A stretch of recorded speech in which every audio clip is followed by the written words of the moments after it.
Hey y'all, this Bree. I'm back with another session of my story. Ooh, my waves just everywhere. But anyway, it's been a couple of days since I've um read my stories to y'all, but I got another little part I would like to share with y'all tonight. So like, comment, share with love, and let me know what y'all think. And I really just got faith that it'll come together for me. So here it goes. What do you do when you have to admit that despite a person's faults, how much they have helped you grow? That when you see so much of yourself in a person and it makes you love them even more and doubt that y'all will ever be as one if y'all don't both come to Christ totally.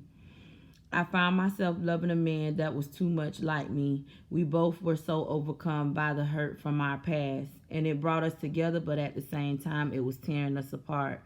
Brokenness is like a disease that slowly infects the mind and travels through the body. He was the first man to ever come in my life and see through me, and I hated it. Like all of my dysfunction was brought to the surface, and his pointing it out only made me angry and loving him at the same time. His favorite thing to say to me was turn down, and he would make me so heated every time he would say it. I honestly didn't feel I was wrong about the way I felt. I expected him to be just like the rest of my failed attempts at love. He would also say that my mouth was going to keep me effed up. Oh, how those words would enrage me.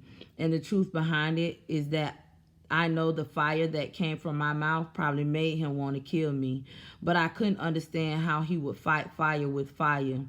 I expected him to diffuse the situation and hold me when he saw the things I was going through. Truth is, I had to open my eyes and realize that I was going to need more of Jesus in my life before I could tolerate a man. That I was going to have to learn that the tongue truly has the power to build or destroy. As I see on the daily so many young women getting their innocence snatched by men who missed out on the proper love and affection from their mothers and most likely absent fathers. I experienced from a little girl as I watched my mother love our stepfather unconditionally. I admired her love for him and us. They both seem to be the best parents ever. They both work hard to support us and provide. However, for some reason, they always seem to clash heads. When they got heated with each other, there was no telling what could pop off. Keep focused, my love, because this is how the cycle of repeated love attempts started out for me to tell my story. In the blink of an eye, I watched as my mother got fed up with his lack. 11 years of their love gone, and now I see that she had her reasons. Anyway, their split began the highs and lows of my life.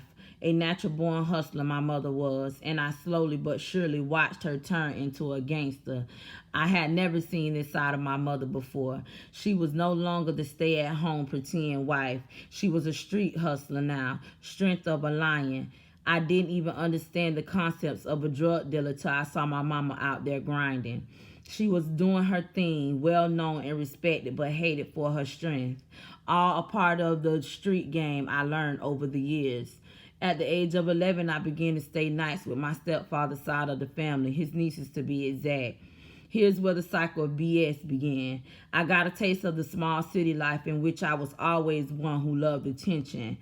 I was introduced to a little city called Sanford. Lord, it was the worst thing my mother could have allowed me to experience. However, back then, it was everything. There was always something going on in the hood, from the compound across the track to Georgetown to Lincoln Heights. It was always some excitement going on the daily. This was life to me outside of being a country girl. The only excitement we ever experienced out in Geneva on Snow Hill Road was the street with one stop sign and one street light, and the possibility of getting kidnapped by the KKK. Dang.